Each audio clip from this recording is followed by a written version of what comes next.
Olá, pessoal, de volta aqui para darmos continuidade ao nosso curso, a Jornada Interior. Chegamos na aula 2, vamos falar sobre os instintos e os arquétipos. Como de costume, a gente sempre passa pelo nosso joguinho para nos localizarmos onde estamos. Nós estamos agora, então, nas casas onde nos encontramos aqui com o inconsciente coletivo, os instintos e os arquétipos. Bom, para começarmos, eu trouxe logo um trecho do livro Um Mapa da Alma, do Maurice Stein. Ele diz o seguinte: os instintos e arquétipos são as duas faces de uma única moeda na psique. E Jung vai falar que instintos e os arquétipos se encontram no inconsciente, ou seja, o inconsciente coletivo é composto de instintos e arquétipos. À medida que Jung ia penetrando cada vez mais profundamente nas fontes do material inconsciente, primordialmente sonhos e fantasias, apresentados por seus pacientes e descobertas em seu próprio trabalho introspectivo, ele foi levado a teorizar a respeito de algumas estruturas gerais da mente humana, estruturas que pertencem a todos os seres humanos, não só a ele ou ao paciente que tem diante dele. A camada mais profunda da psique humana deu o nome de inconsciente coletivo e concebeu o seu conteúdo como uma combinação de padrões e forças universalmente predominantes, chamadas arquétipos e instintos. Em sua concepção, nada existe de individual ou único nos seres humanos nesse nível. Todos temos os mesmos arquétipos e instintos. Quanto à individualidade, tem que ser procurada em outras áreas da personalidade. A verdadeira individualidade, argumentou em seu livro Tipos Psicológicos e em estudos sobre psicologia analítica, a verdadeira individualidade é o produto de uma luta pessoal de desenvolvimento e aquisição da consciência, a que deu o nome de processo de individuação. A individuação é a flor do envolvimento consciente de uma pessoa com o paradoxo da psique durante um extenso período de tempo. Instintos e arquétipos, por outro lado, são dons que a natureza concede a cada um de nós. São dados por igual a todos e a cada um, ricos ou pobres, pretos ou brancos, antigos ou modernos. Esse tema de universalidade é uma característica básica do entendimento de Jung da psique humana. Ou seja, pessoal, nós já estamos um tempo estudando sobre o inconsciente coletivo, que é a camada mais profunda da psique humana. E Jung descobriu que nessa camada do inconsciente existe aí uma espécie de combinação de padrões e forças universalmente predominantes, que ele chamou de arquétipos e instintos. Nesse nível, ou seja, nesse nível do inconsciente, nada existe de individual ou único nos seres humanos. Ou seja, todos nós temos arquétipos e instintos, e eles estão nessa camada do inconsciente, eles surgem dessa camada do inconsciente coletivo. Ele deu uma expressão sucinta já em idade avançada na revisão de um ensaio intitulado A Importância do Pai no Destino do Indivíduo, incluído no volume 4 das suas obras completas. Ele diz o seguinte: o homem possui muitas coisas que ele não adquiriu, mas herdou dos antepassados. Não nasceu tabula rasa, apenas nasceu inconsciente. Traz consigo sistemas organizados e que estão prontos a funcionar numa forma especificamente humana, e isto se deve a milhões de anos de desenvolvimento humano. Da mesma forma como os instintos dos pássaros de migração e construção de ninho nunca foram aprendidos ou adquiridos individualmente, também o homem traz do berço o plano básico de sua natureza, não apenas de sua natureza individual, mas de sua natureza coletiva. Esses sistemas herdados correspondem às situações humanas que existiram desde os primórdios, como juventude, velhice, nascimento e morte, filhos e filhas, pais e mães, uniões e etc. Apenas a consciência individual experimenta essas coisas pela primeira vez, mas não o sistema corporal e o inconsciente. Para este só interessa o funcionamento habitual dos instintos que já foram pré-formados de longa data. Ou seja, pessoal, essas experiências como juventude, velhice, nascimento e morte, filhos e filhas, pais e mães, uniões, o eu consciente, ele experimenta isso pela primeira vez, mas não o sistema corporal e o inconsciente, porque o nosso sistema corporal e o nosso inconsciente são herdados. São neles que se encontram aquela combinação de padrões e forças universais predominantes. É por isso que nós temos a tendência de repetir comportamentos, ou seja, padrões de comportamentos dos nossos antepassados. Bom, nós vamos entrar agora nos instintos. Nós precisamos destrinchar e compreender como é que Jung chegou a essa conclusão. E também compreender como é que os instintos eles nos influenciam desde o nosso inconsciente. Jung procura dar uma definição psicológica da atividade instintiva, já que ele mesmo fala que não se acha competente para tratar do problema do instinto sob o aspecto biológico. Ele diz em seu livro A Natureza da Psique: devo naturalmente restringir-me ao aspecto psicológico da questão, porque não me sinto competente para tratar do problema do instinto sob seu aspecto biológico. Devendo dar uma definição psicológica da atividade instintiva, creio que posso me valer de tudo do critério reação tudo ou nada formulada por Reeves, e precisamente pelas seguintes razões. Reeves define esta reação como um processo que apresenta uma gradação de intensidade não correspondente às circunstâncias. É uma reação que, uma vez desencadeada, se processa com sua intensidade específica em qualquer circunstância e sem nenhuma proporção com o estímulo que a provoca. Mas para Jung, a questão dessa reação tudo ou nada, ou seja, dessa gradação de intensidade, dessa reação que muitas vezes é desproporcional com o estímulo que recebeu, para ele isso não era suficiente para explicar a atividade instintiva. E aí ele diz: mas se investigarmos os processos psicológicos da consciência, podemos encontrar uma grande quantidade deles em qualquer indivíduo, como, por exemplo, afetos e impressões desproporcionados, impulsos e intenções exageradas, e muitas outras coisas da mesma natureza. Daí se segue que é de todo impossível classificar estes processos como instintivos, e por isso devemos primeiramente procurar outro critério. Esse outro critério que Jung encontrou foi que, além de a atividade instintiva um impulso, uma questão de reação tudo ou nada, de desproporção com o estímulo, ela também é um processo inconsciente. Assim, a atividade instintiva é caracterizada por uma certa inconsciência de seus motivos psicológicos. Como se sabe, a linguagem corrente usa a palavra instinto com muita frequência, falando sempre de ações instintivas quando se tem diante de si um comportamento em que nem os motivos nem a finalidade são conscientes e que só foi ocasionado por uma necessidade obscura. Esta peculiaridade já fora acentuada por um escritor inglês mais antigo chamado Thomas Reid, que diz o seguinte: por instinto entendo um impulso natural cego para certas ações, sem ter em vista um determinado fim, sem deliberação e muito frequentemente sem percepção do que estamos fazendo. Assim, a atividade instintiva é caracterizada por uma certa inconsciência de seus motivos psicológicos, em contraste com os processos conscientes que se distinguem pela continuidade de suas motivações.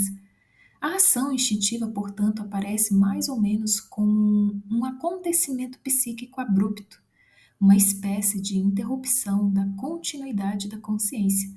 Por isso, é sentida como uma necessidade interior, que é a definição já dada por Quant para o instinto.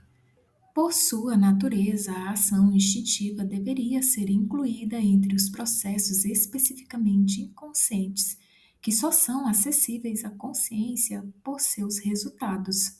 Novamente aqui, Jung não estava satisfeito, ou seja, além dos processos instintivos eles serem uma reação tudo ou nada, a desproporção com o impulso recebido, né, com o estímulo recebido, além de ser inconsciente, Jung não estava satisfeito. E aí ele diz o seguinte: mas se nos contentássemos com esta concepção do instinto, em breve descobriríamos sua insuficiência. Na verdade, com esta definição, apenas diferenciamos o instinto do processo consciente e o caracterizamos como inconsciente. Ou seja, aqui ele já identificou que é um processo inconsciente. Mas a questão é que existem muitos processos inconscientes e que nem todos podem ser classificados como instintos. Se, pelo contrário, abarcamos com um olhar os processos inconscientes em seu conjunto, perceberemos que é absolutamente impossível classificá-los como instintivos, embora na linguagem ordinária já não se faça mais nenhuma distinção entre eles. E aí ele dá um exemplo. Se alguém topa de repente com uma serpente e é tomado de violento pavor, este impulso pode ser considerado instintivo, pois nada o diferencia do medo instintivo que um macaco sente diante de uma cobra. Mas se encontrássemos uma pessoa que tem medo de galinha, por exemplo, ainda que seja um processo inconsciente, ele diz que aí existe uma distinção. No primeiro caso, o do medo de uma cobra, trata-se de um processo teleológico que ocorre universalmente. No segundo caso, ao invés, habitualmente se tem uma fobia e não um instinto, visto que ela só ocorre isoladamente e não constitui uma característica universal. Bom, e aí ele continua, mas existem também outras necessidades inconscientes, como, por exemplo, pensamentos obsessivos, ideias e caprichos subitâneos, afetos impulsivos, depressões, estados de ansiedade, etc. Estes fenômenos, como bem o sabemos, se encontram não somente nos indivíduos anormais, mas também nos normais. Como estes fenômenos ocorrem isoladamente e não se repetem com regularidade, devem ser distinguidos dos processos instintivos, embora seu mecanismo psicológico pareça ligado ao instinto. Eles podem ser até mesmo caracterizados pela reação tudo ou nada, como se pode facilmente observar, em especial nos processos patológicos. No campo da psicopatologia, encontramos muitos casos como estes, onde a um dado estímulo vemos seguir-se um processo bem definido que não tem proporção com o estímulo e é comparável em tudo a uma reação instintiva. Ou seja, pessoal, existem outros processos que também são inconscientes, como ele deu o exemplo aqui, de pensamentos obsessivos, ideias e caprichos subitâneos, afetos impulsivos, depressões, estados de ansiedade. Inclusive, esses processos inconscientes, eles também têm um critério reação tudo ou nada, ou seja, desproporcionalidade com o estímulo recebido. Só que para ele, esses processos, ainda que tivesse essa característica da reação tudo ou nada, ele não considerava como processos instintivos, porque eles não ocorrem de forma universal, ou, digamos assim, se repete de forma universal. Eles ocorrem isoladamente e não se repetem com regularidade. Todos esses processos devem ser distinguidos daqueles de natureza instintiva. Assim, só se deveria considerar como instintos os processos inconscientes e herdados que se repetem uniformemente e com regularidade por toda parte. Ao mesmo tempo, eles devem possuir a marca da necessidade compulsiva, ou seja, um caráter reflexo do tipo descrito por Herbert Spencer. No fundo, tal processo só se distingue de um reflexo meramente sensitivo-motor por sua natureza bastante complicada. Por isso, William James chama o instinto, e não sem razão, um mero impulso êxito-motor, devido à pré-existência de certo arco reflexo nos centros nervosos. As qualidades que os instintos têm de em comum com os simples reflexos são a uniformidade, a regularidade, bem como a inconsciência de suas motivações. Bom, pessoal, aqui a gente já tem várias informações para a gente saber como é que esses processos instintivos eles atuam em nós. Bom, sabemos que, primeiramente, ele é uma reação que, uma vez desencadeada, se processa como uma intensidade específica e sem nenhuma proporção com o estímulo que a provoca. Também sabemos que essa atividade instintiva em nós, ela é inconsciente, ou seja, existe uma certa inconsciência de seus motivos psicológicos. E também sabemos agora que esses processos instintivos inconscientes, eles são herdados e que se repetem uniformemente com regularidade por toda parte.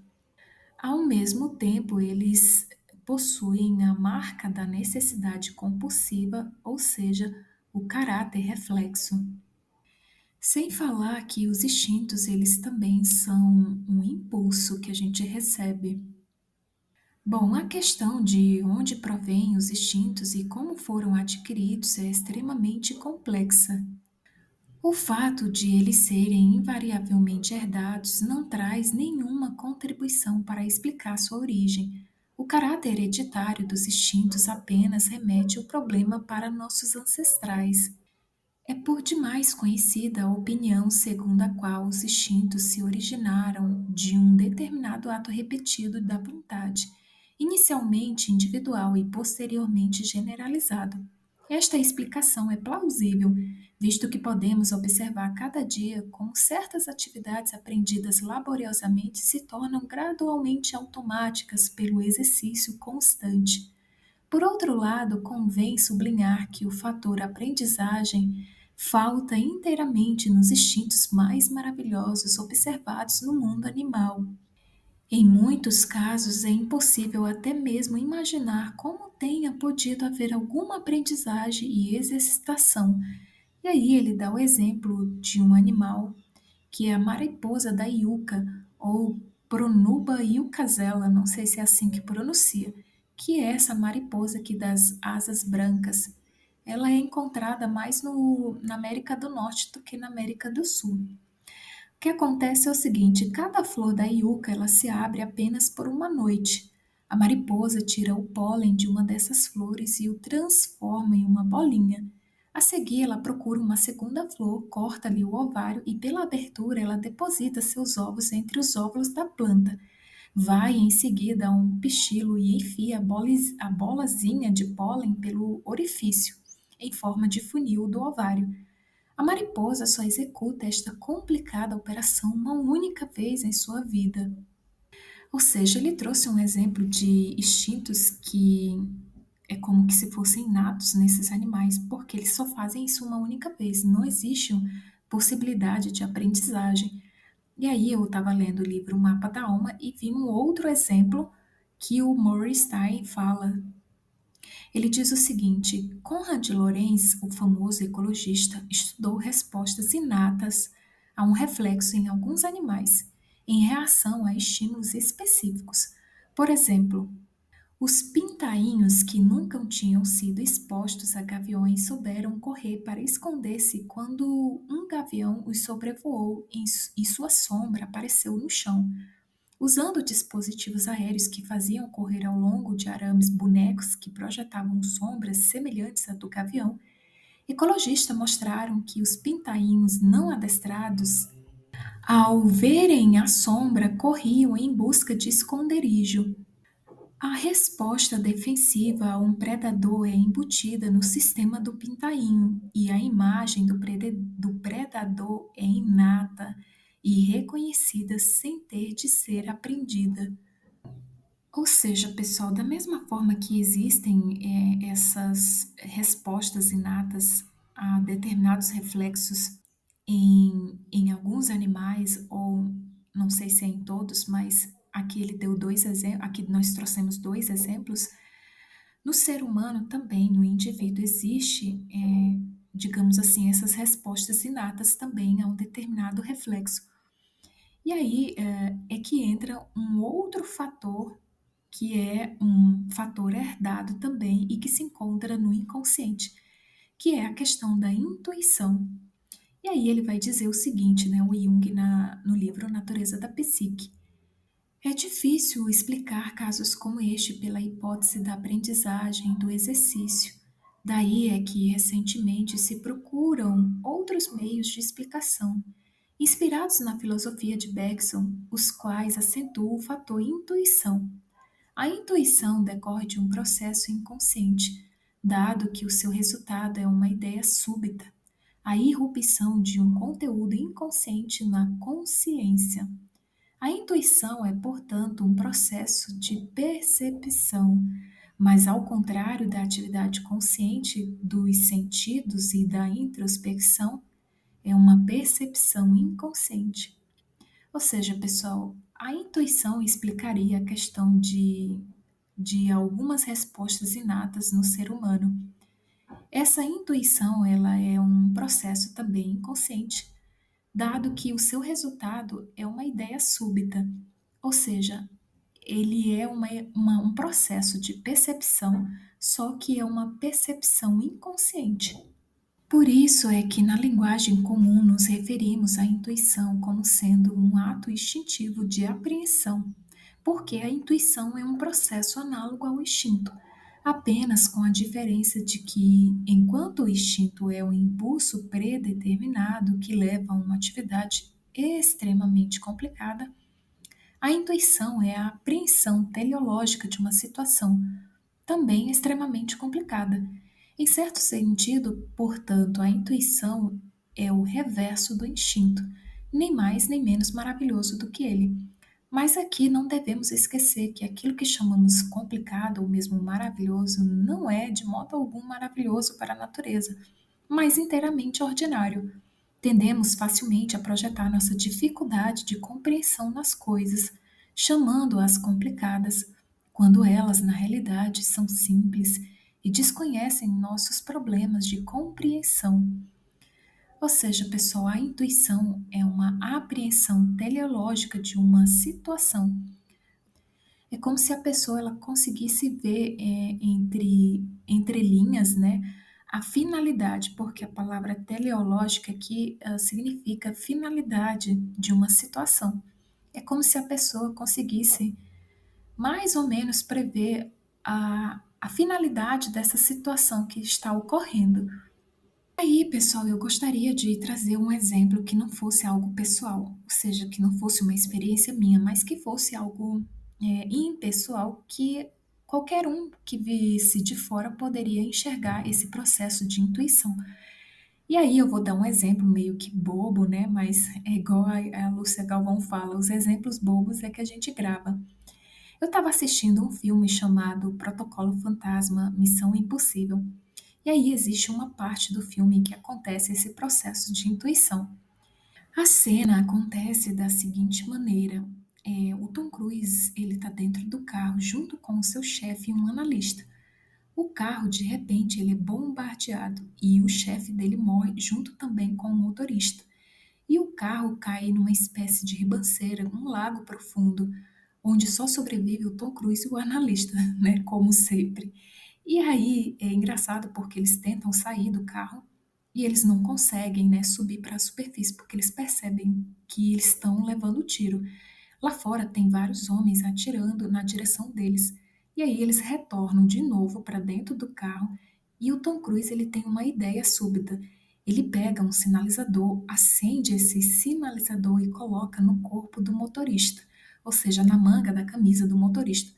O sinalizador ele tem um impulso que faz com que o corpo do motorista flutue, ou seja, se movimente ali como se estivesse nadando. Os caras que estão atirando, eles percebem essa movimentação e direcionam todos os tiros para esse movimento, para esse corpo, né, que está ali boiando. E aí o Tom Cruise, o analista, tem a oportunidade de sair numa outra direção para chegar até a superfície, né, respirar e sair dali. E aí começa a questão do analista, começa a indagar o Tom Cruise, né, falando assim: mas como que aquilo funcionou? Aí o Tom Cruise fala assim: o quê? A questão do sinalizador. Vamos lá, vamos pensar, Vamos racionalizar aqui a questão. Como você acha que aquilo os despistaria? E aí o Tom Cruise já meio impaciente, né, com toda aquela questão, ele falou assim: "Olha, eu não sabia, foi um instinto". E aí é engraçado, porque quando eu escuto em português, né, eu escutei o dublador falou instinto, eu identifiquei como intuição. E aí, quando eu fui fazer aqui a colagem, né, que eu coloquei a dublagem, aliás, a legenda, né, a legenda veio como intuição, ou seja, exatamente como eu tinha percebido a primeira vez. Então ele fala: "Ó, eu não sabia, foi intuição". Para vocês verem como que a intuição, ela é bem parecida com o processo instintivo, porque é algo súbito, é algo de repente, é um processo inconsciente, não tem ali a participação do consciente da razão. E aí, na legenda em inglês vai estar palpite, ou seja, a finalidade da situação é como se a pessoa conseguisse prever entre linhas o desenrolar, daquela situação. Por isso que Jung fala da teleológica, né, da situação. E aí, o analista não satisfeito continua indagando, né? Mas vamos pensar aqui, vamos racionalizar, né? O que você acha que eles pensariam? Vamos lá, vamos pegar um corpo, vamos colocar um sinalizador e tal. Aí o Tom Cruise já impaciente fala assim: Olha só, eu não achei que eles pensariam nada, eu simplesmente achei que se houvesse alguma movimentação, eles atirariam em qualquer coisa que se movimentasse. Eu simplesmente lhes dei um alvo. E aí, para finalizar a questão, ele fala assim: olha só, eles não estudaram em Oxford. Ou seja, dando a entender que o processo intuitivo, ele não leva em consideração o consciente. Tanto é que Jung fala o seguinte: eu defino o inconsciente como a totalidade de todos os fenômenos psíquicos que falta a qualidade da consciência.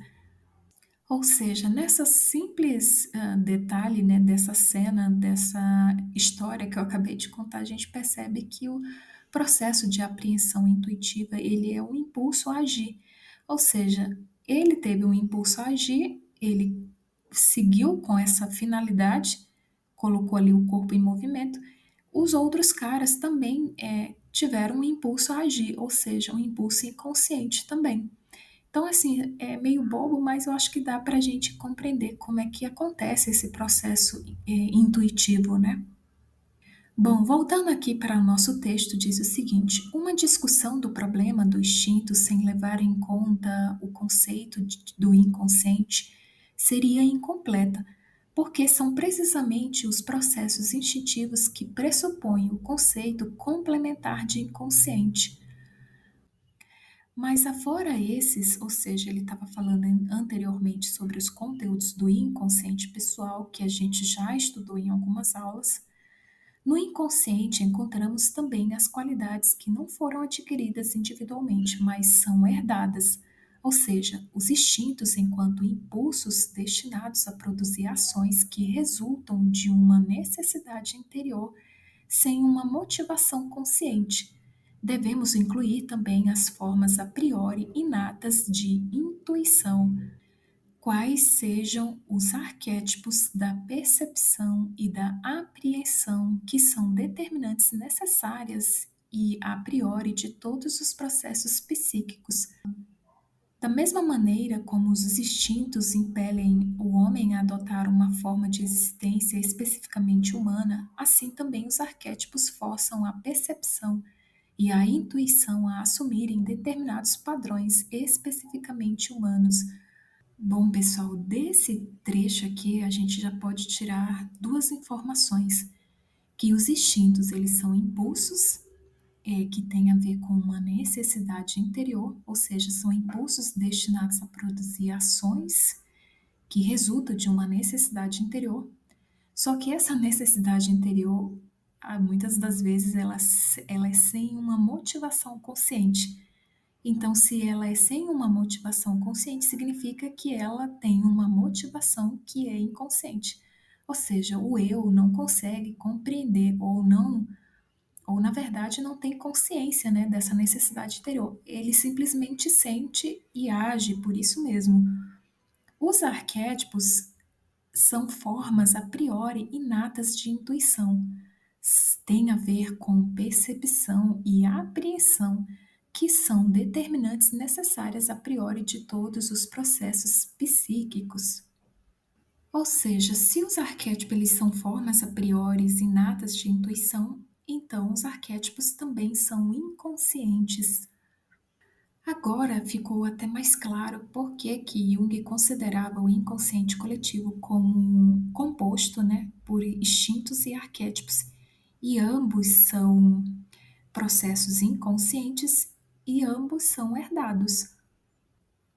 Bom, os instintos e os arquétipos formam conjuntamente o inconsciente coletivo.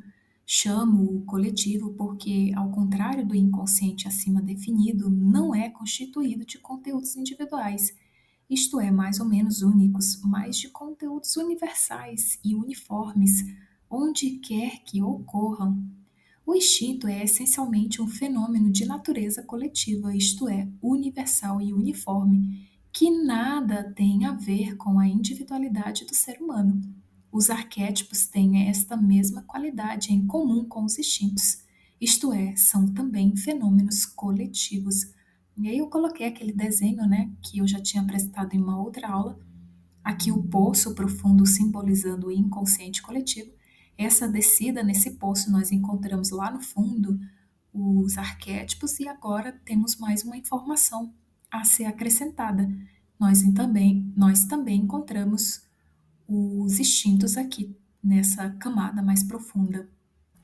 No meu ponto de vista, a questão do instinto não pode ser tratada psicologicamente sem levar em conta dos arquétipos, pois uma coisa condiciona a outra. Mas é extremamente difícil discutir esse problema porque as opiniões sobre o que se deve considerar ainda como instinto no plano humano se acham extraordinariamente divididas. Antes de mais nada, devemos sempre ter presente que, ao falarmos dos instintos humanos, é de nós mesmos que estamos falando, e por isso simplesmente adotamos uma atitude pré-concebida. Nós estamos numa posição muito mais privilegiada para observar os instintos nos animais ou nos primitivos do que em nós próprios. Isto se deve ao fato de que nos acostumamos a justificar nossas ações, procurando uma explicação para elas. Ou seja, é a questão lá do analista, né? A gente sempre tenta racionalizar a questão dos instintos. Por isso que é tão difícil, né? Como Jung fala que é tão difícil discutir o problema, porque a questão do instinto no plano humano se acha extraordinariamente dividida. Ou seja, a gente sempre tende a justificar nossas ações, nossas reações com algo racionalizado, né? Com algo que justifique, né, a gente ter reagido de tal forma, de tal maneira. Mas a questão é que o instinto ele ainda permanece, né?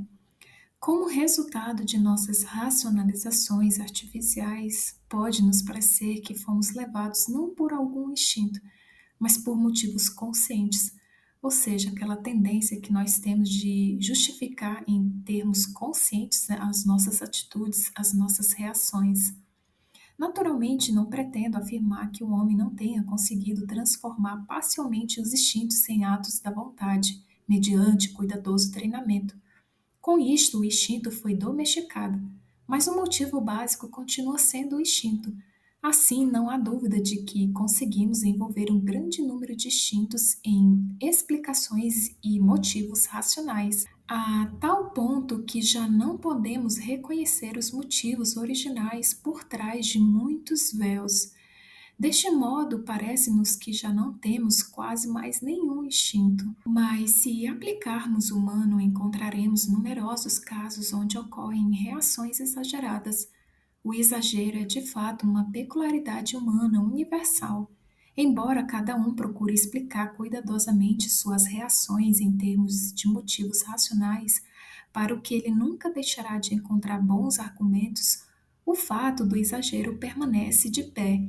E por que é que uma pessoa não faz, não dá ou não diz justo o necessário, racional, correto ou justificável numa determinada situação, mas muito mais ou muito menos do que isto.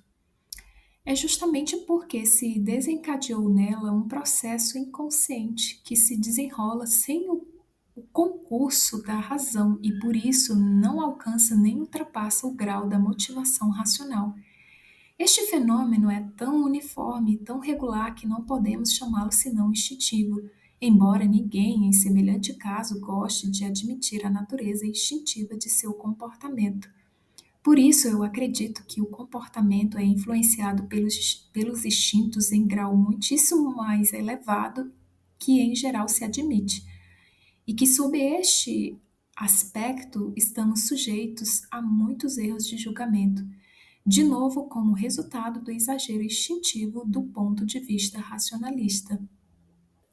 Os instintos são formas típicas de comportamento, e todas as vezes que nos deparamos com formas de reação que se repetem de maneira uniforme e regular, trata-se de um instinto, quer esteja associado a um motivo consciente ou não. Ou seja, não adianta você querer justificar, né, em termos racionais, aquela ação ou reação. Independente de ela ser consciente ou não, Jung identifica aqui ela como um instinto, ou seja, é um padrão, né, é uma forma típica padrão de comportamento, é uma forma de reação que se repete de maneira uniforme e regular. Da mesma forma como se pode perguntar se o homem possui muitos instintos ou apenas alguns, assim também uma questão até aqui quase não ventilada é a de saber se ele possui ou não muitas formas primordiais ou arquétipos de reação psíquica. Como bem se sabe, a filosofia medieval, desde Agostinho, do qual tomei emprestado a ideia de arquétipo, até Malebranche e Bacon ainda se encontra em terreno platônico sob este aspecto, embora na escolástica já desponte a noção de que os arquétipos são imagens naturais gravadas no espírito humano e com base nos quais este forma os seus juízos. Ou seja, pessoal, parece que houve uma evolução no conceito de arquétipos. Na Idade Medieval, o arquétipo, o conceito de arquétipo estava ligado muito à questão platônica. Platão diz que os arquétipos, né, se bem que não é esse nome que ele usa, eu acredito que ele usa como imagens, ideias, modelos eternos, né? Ou seja, quando esses modelos, essas ideias abstratas, quando se manifestam aqui no mundo manifestado, físico, material, se manifestam como cópias, né? Só que aí Jung fala que no decorrer dos anos, como por exemplo na escolástica, a ideia, a noção de arquétipo já muda. E aí eles tratam os arquétipos como imagens naturais gravadas no espírito humano e com base nos quais o homem ele forma os seus juízos. Então, o arquétipo ele sofre, o conceito de arquétipo, né, sofre uma modificação aí, uma evolução, porque não se trata somente daquelas ideias abstratas, ideias eternas, né, o mundo das ideias eternas de Platão, mas os arquétipos passam a ser imagens naturais gravadas no espírito humano e no qual o homem ele utiliza, né, dessa forma a priori inata de intuição para formar os seus juízos, inclusive juízos de valores. Bom, nesse trecho a gente pode tirar uma outra informação de que o arquétipo ele tem a ver com uma reação psíquica, ou seja, reação, né? A reação que parece com o instinto também. Na opinião de Jung, arquétipo e instinto estão profundamente relacionados. Para ele, mente e corpo estão interrelacionados a tal ponto que são quase inseparáveis. Se isso for ignorado, a discussão de imagens arquetípicas escorrega facilmente para uma psicologia abertamente espiritualizada e desprovida de alicerces. Para discutir o arquétipo desde um ponto de vista psicológico em lugar de filosófico ou metafísico, temos que fundamentá-lo na vida tal como é vivida no corpo humano, onde também se entretece com a história pessoal e o desenvolvimento psicológico. A teoria dos arquétipos é o que torna platônico o mapa junguiano da alma.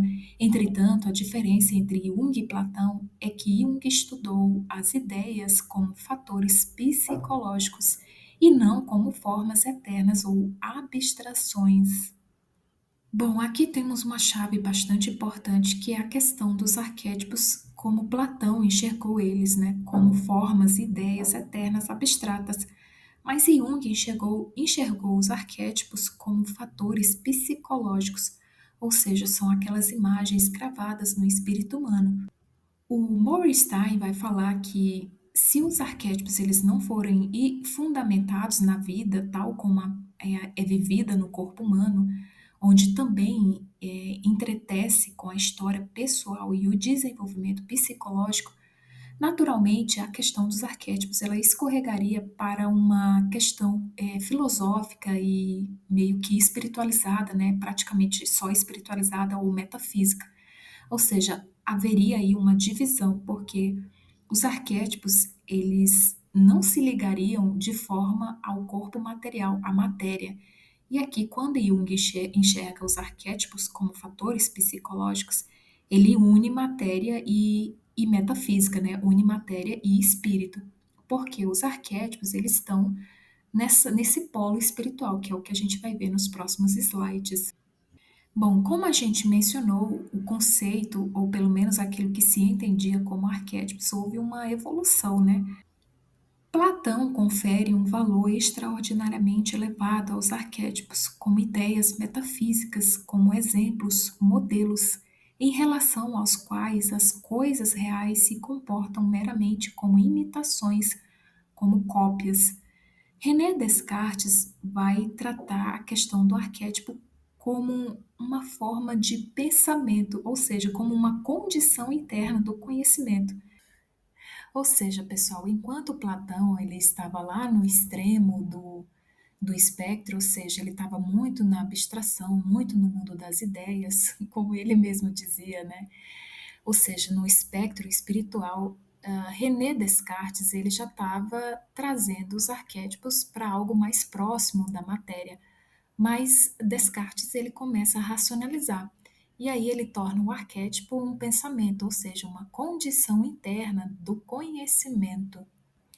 Bom, aí também a gente entende que Platão ele viveu 428 anos antes de Cristo e René Descartes ele está no século 17, ou seja, 1596. Ou seja, aqui a gente já consegue ver uma tentativa, né, de união dos polos opostos, ou seja, espírito e matéria. Parece que a mesma coisa acontece com Immanuel Kant, ou seja, Kant ele reduz os arquétipos a um reduzido número de categorias da razão, enquanto que Schopenhauer ele vai trazer de volta a questão das ideias de Platão, né? Vai trazer esse aspecto um pouco mais metafísico de volta, né? Ou seja, a gente vê aí o pêndulo, né?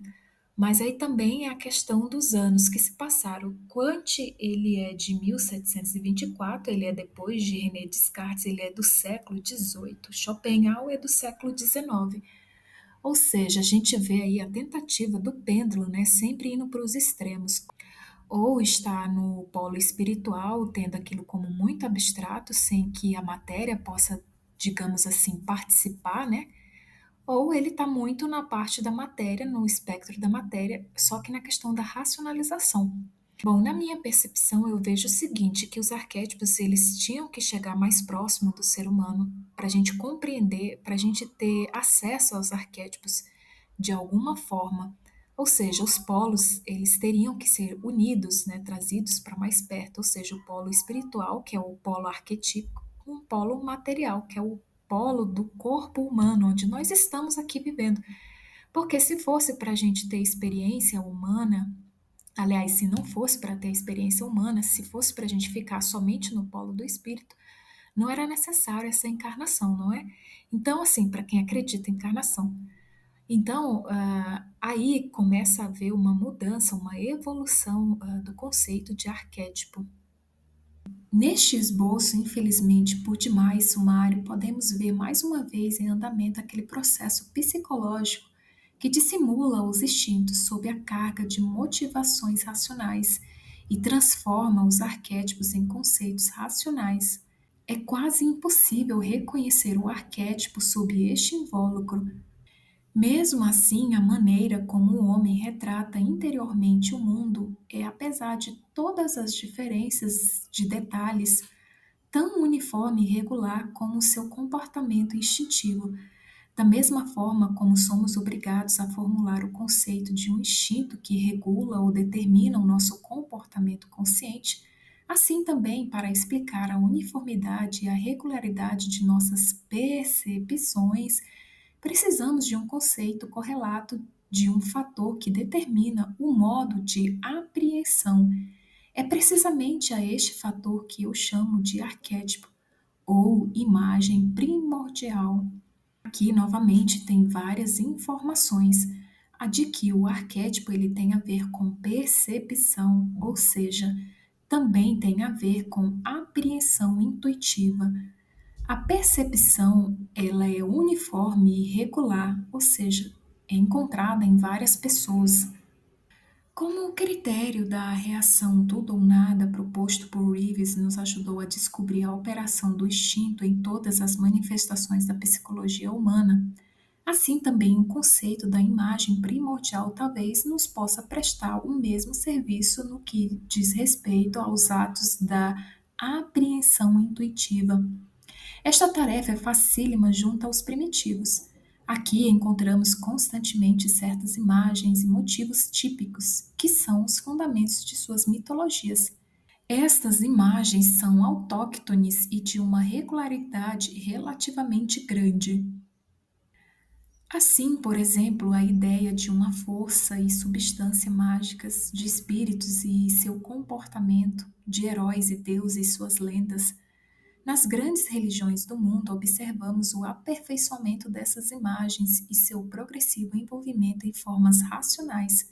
Elas emergem até mesmo nas ciências exatas, como as raízes de certos conceitos auxiliares, tais como o de energia, de éter e de átomo. Na filosofia, Bergson nos proporcionou um exemplo de ressurgimento de uma imagem primordial com o seu conceito de duração do criativo, que já se encontra em Proclo e sob sua forma original em Heráclito. A psicologia analítica deve se ocupar diariamente junto a pessoas sadias e enfermas com perturbações das imagens primordiais no processo de apreensão consciente. As ações exageradas devidas à interferência do instinto são provocadas pelas formas intuitivas de apreensão postas em ação pelos arquétipos, formas estas que nos levam a impressões superintensas e muitas vezes verdadeiramente distorcidas. Os arquétipos são formas de apreensão e todas as vezes que nos deparamos com formas de apreensão que se repetem de maneira uniforme e regular, temos diante de nós um arquétipo, quer reconheçamos ou não o seu caráter mitológico. O inconsciente coletivo é constituído pela soma dos instintos e dos seus correlatos, os arquétipos. Assim como cada indivíduo possui instintos, possui também um conjunto de imagens primordiais. A prova convincente disto encontramos-la, antes de tudo, na psicopatologia das perturbações mentais, em que há a irrupção do consciente coletivo. É o que acontece na esquizofrenia. Aqui podemos observar a emergência de impulsos arcaicos associados a imagens inequivocamente mitológicas. Na minha opinião, é impossível dizer o que vem em primeiro lugar, se é a apreensão ou o impulso a agir. Parece-me que os dois constituem uma só e a mesma coisa, uma só e a mesma atividade vital que temos de conceber como dois processos distintos, a fim de termos uma compreensão melhor. Ou seja, pessoal, parece que os instintos e os arquétipos eles estão bastante misturados, a ponto de parecer que os dois são uma só e a mesma coisa. É o que a gente vai ver nos próximos slides. Bom, pessoal, para não ficar extenso o vídeo, eu vou parar por aqui e aí a gente pega direto já na próxima aula de onde a gente parou. Mas antes disso, eu gostaria de mostrar os livros que fizeram parte dessa aula. Nessa aula e na aula seguinte, eu usei somente esses dois livros. Então é isso, pessoal. Nós nos vemos no próximo vídeo, na próxima aula. Até breve. Tchau, tchau.